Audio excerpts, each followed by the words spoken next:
நேயர்களுக்கு இன்றைய மன்னா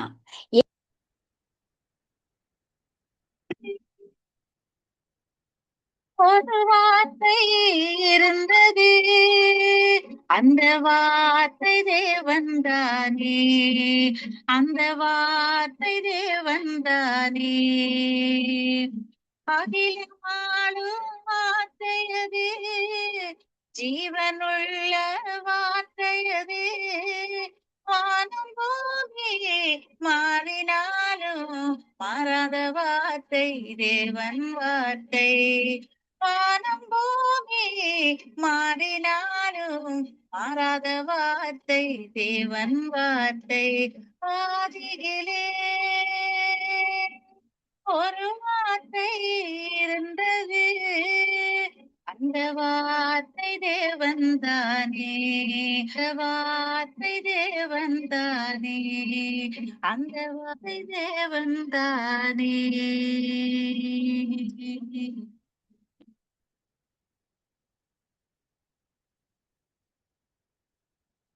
ஒன்று சாமுவேல் 15ஆம் அதிகாரம்.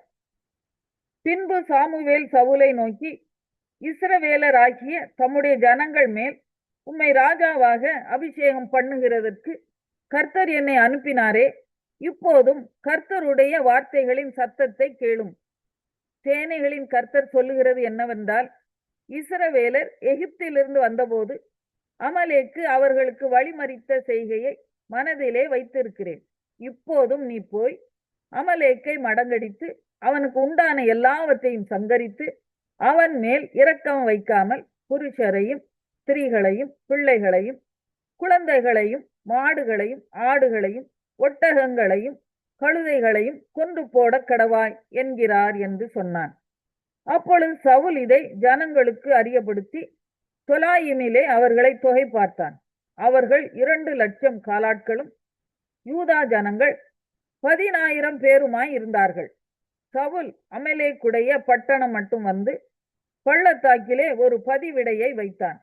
சவுல் கேனியரை நோக்கி, நான் அமலேக்கியரோடே கூட உங்களையும் வாரிக்கொள்ளாதபடிக்கு நீங்கள் அவர்கள் நடுவிலிருந்து புறப்பட்டு விலகி போங்கள். இஸ்ரவேல் எகிப்திலிருந்து வந்தபோது நீங்கள் அவர்கள் எல்லாருக்கும் தயவு செய்தீர்கள் என்றான். அப்படியே கேனியர் அமலேக்கியரின் நடுவிலிருந்து விலகி போனார்கள். அப்பொழுது சவுல் ஆவிலா துவக்கி எகிப்துக்கு எதிரே இருக்கிற ஊருக்கு போகும் எல்லை மட்டும் இருந்த அமலேக்கியரை மடங்கடித்து அமலேக்கியரின் ராஜாவாகிய ஆகாகை உயிரோடே பிடித்தான். ஜனங்கள் யாவரையும் பட்டய கருக்கினாலே சங்காரம் பண்ணினான். சவுலும் ஜனங்களும் ஆகாகையும் ஆடு மாடுகளில் முதல் தரமானவைகளையும் 2ஆம் தரமானவைகளையும் ஆட்டுக்குட்டிகளையும் நலமான எல்லாவற்றையும் அழித்து போட மனதில்லாமல் தப்ப வைத்து அற்பமானவைகளும் உதவாதவைகளுமான சகல வஸ்துக்களையும் முற்றிலும் அழித்து போட்டார்கள். அப்பொழுது கர்த்தருடைய வார்த்தை சாமுவேலுக்கு உண்டாகி அவர் சொன்னது, நான் சவுலை ராஜாவாக்கினது எனக்கு மனஸ்தாபமாய் இருக்கிறது. அவன் என்னை விட்டு திரும்பி என் வார்த்தைகளை நிறைவேற்றாமற் போனான் என்றார். அப்பொழுது சாமுவேல் மனம் நொந்து முழுதும் கர்த்தரை நோக்கி கூப்பிட்டான். மறுநாள் அதிகாலமே சாமுவேல் சவுலை சந்திக்க போனான்.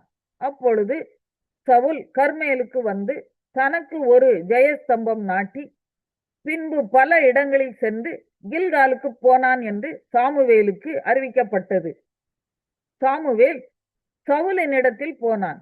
சவுல் அவனை நோக்கி, நீர் கர்த்தரால் ஆசீர்வதிக்கப்பட்டவர், கர்த்தருடைய வார்த்தையை நிறைவேற்றினேன் என்றான்.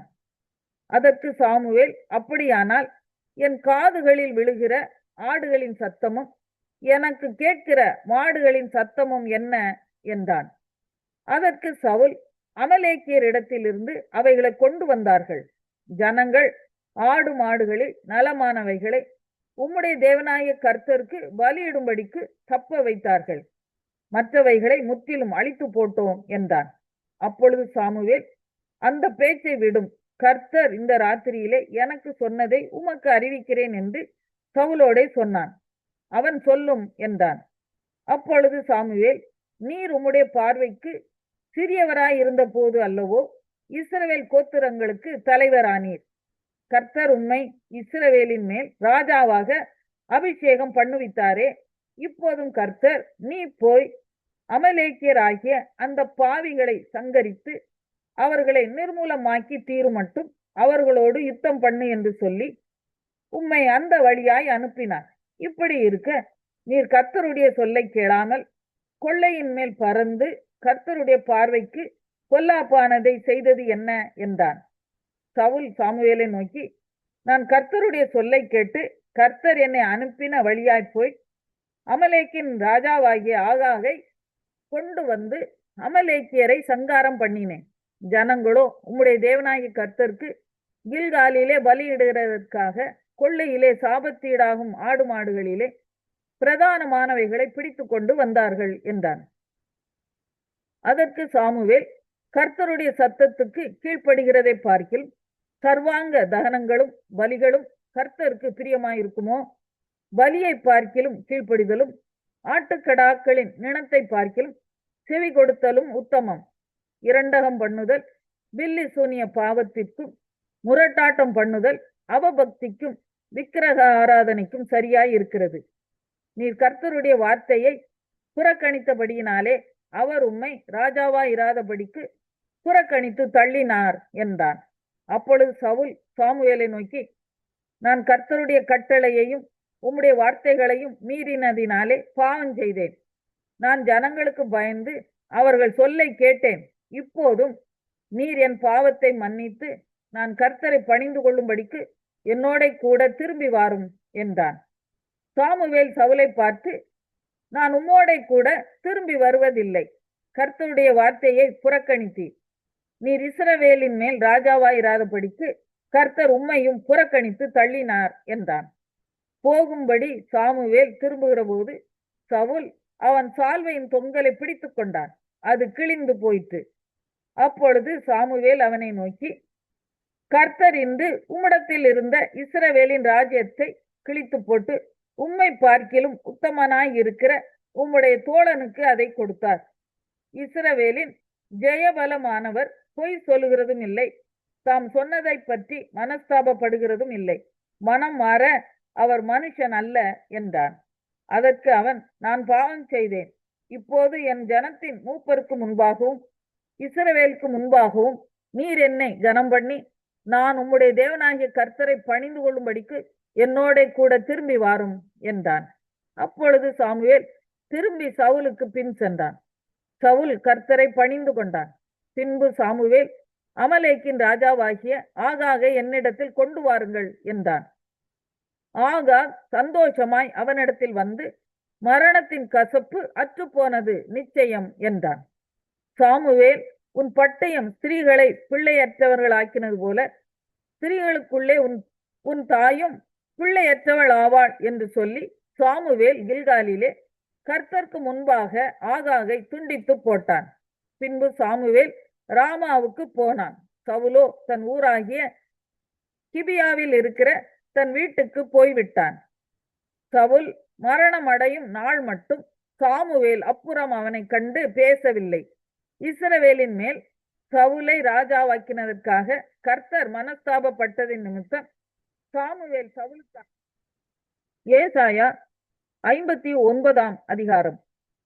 இதோ ரட்சிக்க கூடாதபடிக்கு கர்த்தருடைய கை குறுகி போகவும் இல்லை, கேட்கக்கூடாதபடிக்கு அவருடைய செவி மந்தமாகவும் இல்லை. உங்கள் அக்கிரமங்களே உங்களுக்கும் உங்கள் தேவனுக்கும் நடுவாக பிரிவினை உண்டாக்குகிறது. உங்கள் பாவங்களே அவர் உங்களுக்கு செவி கொடாதபடிக்கு அவருடைய முகத்தை உங்களுக்கு மறைக்கிறது. ஏனென்றால் உங்கள் கைகள் இரத்தத்தாலும் உங்கள் விரல்கள் அக்கிரமத்தாலும் கரைபட்டு இருக்கிறது. உங்கள் உதடுகள் பொய்யை பேசி உங்கள் நாவு நியாயக்கேட்டை வசனிக்கிறது. நீதியை தேடுகிறவனும் இல்லை, சத்தியத்தின்படி வழக்காடுகிறவனும் இல்லை. மாயையை நம்பி அபத்தமானதை பேசுகிறார்கள். தீமையை கற்பந்தரித்து அக்கிரமத்தை பெறுகிறார்கள். கட்டுவிரியனின் முட்டைகளை அடைகாத்து சிலந்தியின் நெசவுகளை நெய்கிறார்கள். அவைகளின் முட்டைகளை சாப்பிடுகிறவன் சாவான். அவைகள் நெருக்கப்பட்டதே ஆனால் விரியன் புறப்படும். அவைகளின் நெசவுகள் வஸ்திரங்களுக்கு ஏற்றவைகள் அல்ல. தங்கள் கிரியைகளாலே தங்களை மூடிக்கொள்ள மாட்டார்கள். அவர்கள் கிரியைகள் அக்கிரம கிரியைகள், கொடுமையான செய்கை அவர்கள் கைகளில் இருக்கிறது. அவர்கள் கால்கள் பொல்லாப்பு செய்ய ஓடி குற்றமில்லாத இரத்தத்தை சிந்த தீவிரிக்கிறது. அவர்கள் நினைவுகள் அக்கிரம நினைவுகள், பால் கடிப்பும் அழிவும் அவர்கள் வழிகளில் இருக்கிறது. சமாதான வழியை அறியார்கள். அவர்கள் நடைகளில் நியாயம் இல்லை. தங்கள் பாதைகளை தாங்களே கோணலாக்கி கொண்டார்கள். அவைகளில் நடக்கிற ஒருவனும் சமாதானத்தை அறியான். ஆதலால் நியாயம் எங்களுக்கு தூரமாய் இருக்கிறது, நீதி எங்களை தொடர்ந்து பிடிக்காது.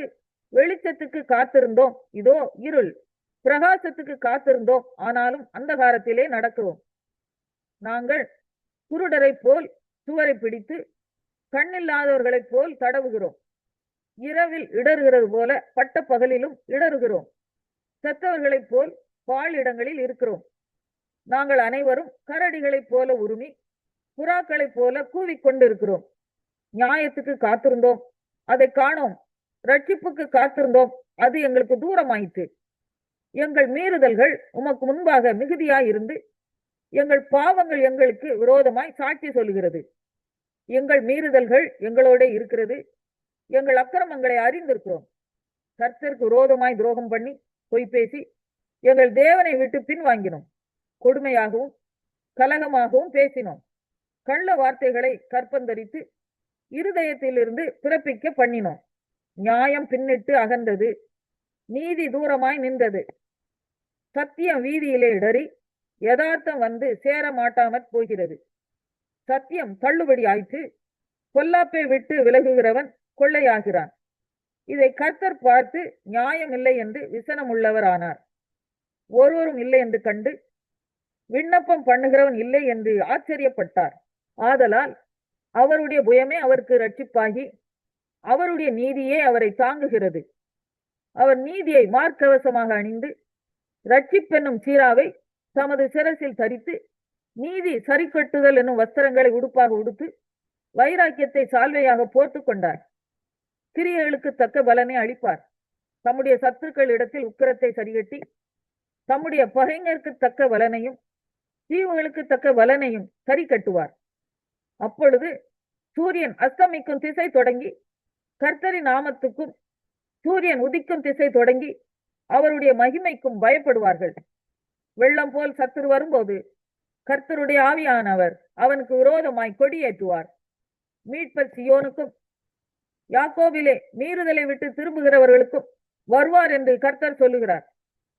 உன் மேல் இருக்கிற என் ஆவியும் நான் உன் வாயில் அருளிய என் வார்த்தைகளும் இது முதல் என்றென்றைக்கும் உன் வாயிலிருந்தும் உன் சந்ததியின் வாயிலிருந்தும் உன் சந்ததியினுடைய சந்ததியின் வாயிலிருந்தும் நீங்குவதில்லை என்று கர்த்தர் சொல்லுகிறார்.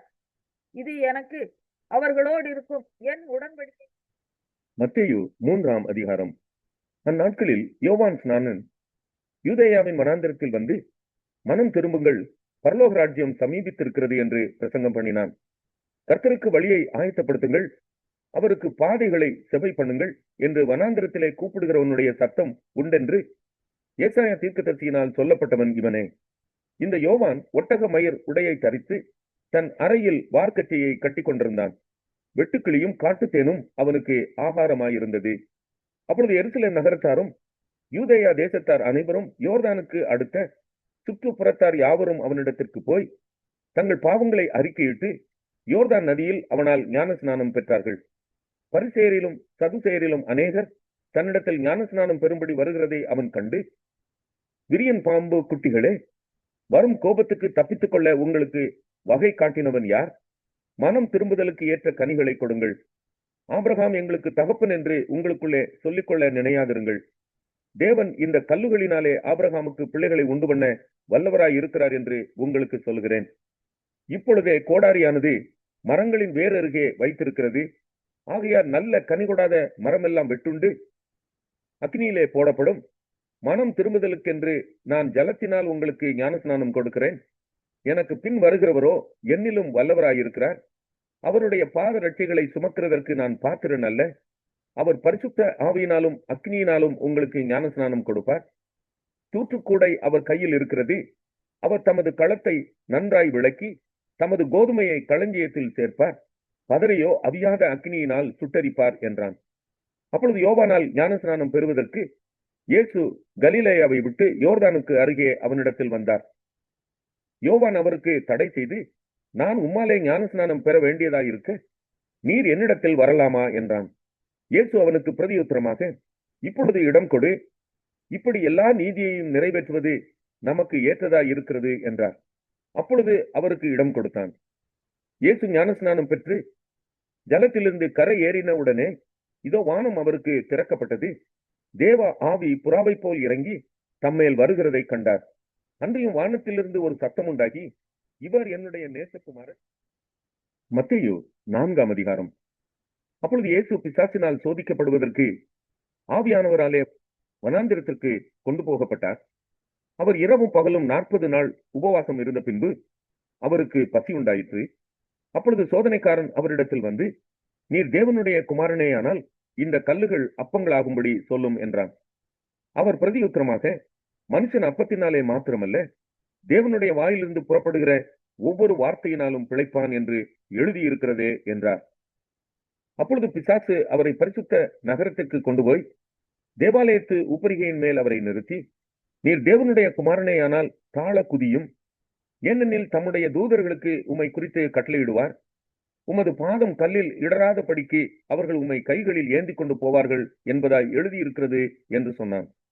அதற்கு இயேசு, உன் தேவனாகிய கர்த்தரை பரீட்சை பாராதிருப்பாயாக என்றும் எழுதியிருக்கிறதே என்றார்.